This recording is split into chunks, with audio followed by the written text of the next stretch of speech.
Hello YouTube and welcome to Cyprime Productions. I'm here to help enhance your tabletop gaming experience. If you're new to this channel, I focus on Paizo tabletop role-playing games like Pathfinder and Starfinder. So today I want to talk about Dawnsbury Days, the first video game I'm aware of that uses the Pathfinder 2e rule set. I've talked about it before, but it's been a while and the game has come out with a recent DLC that doubles the level cap to 8 called the Profane Barrier. Now, if you're wondering, yes, that's the game you're seeing on screen now, and if you're saying that seems a bit low-end and the graphics are simplistic, then yeah, well, there's a reason for that.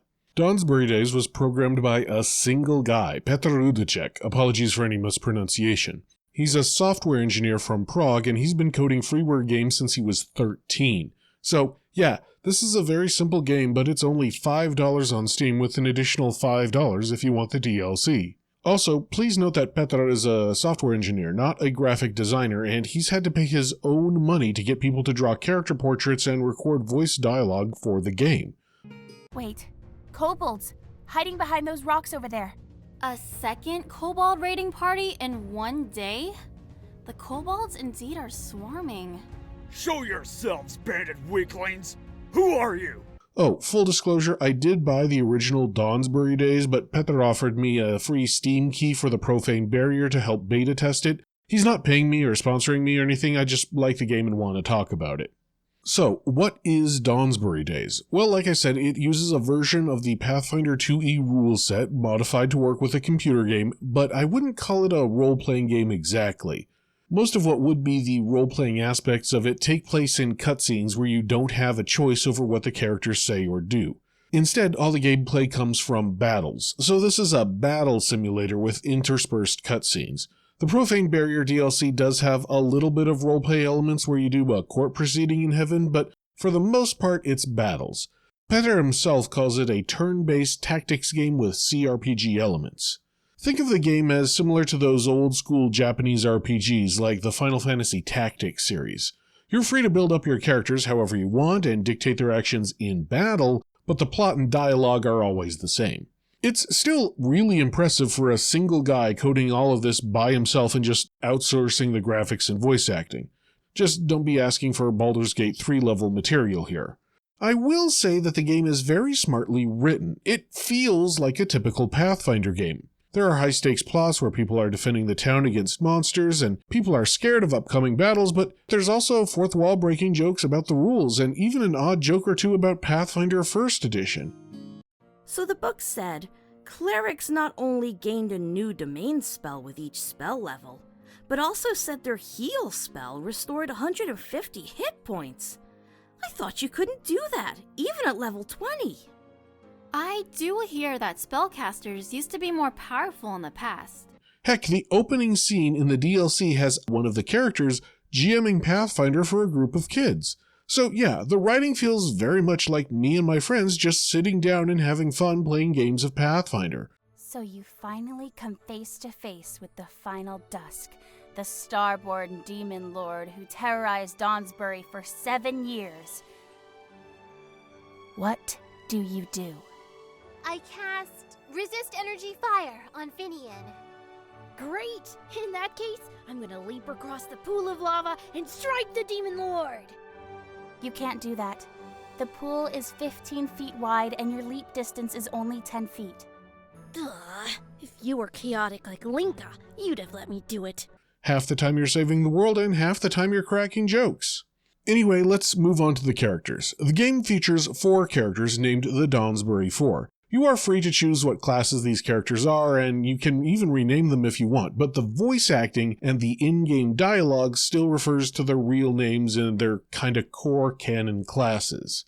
So real quick, I'm going to run down the characters, their personalities, and what they canonically are.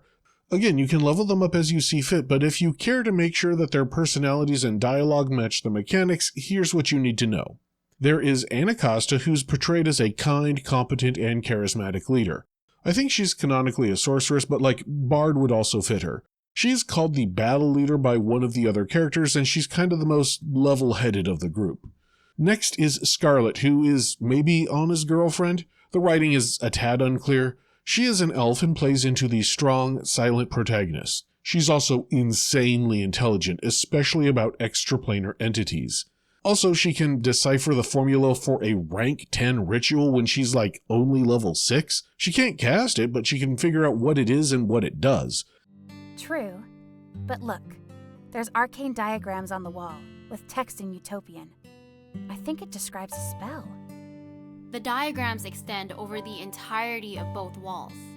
All of that is a single spell? I think so. It all appears connected. Very complex, of course. You can read it? A little. I can read Utopian, but the spell description is rather technical. It's a 10th level ritual. Insanely complex. I think this entire city was constructed just to cast it. Canonically, she's a rogue, but I think it might make more sense to make her an investigator, or what the game calls a strategist, in order to account for her insane intellect. Tokdar is an orc raised by humans, or maybe a half-orc. Canonically, he's a fighter, I think, but his dialogue works for any big, fighty type with armor. I think he complains about spells once or twice, so Magus may contradict his dialogue if you care. I do hear that spellcasters used to be more powerful in the past. Bah, fiction. That book is a fairy tale fantasy weak spellcasters read to console themselves when they don't know how to fight. He's extremely virtuous and honorable, so I like making him a champion.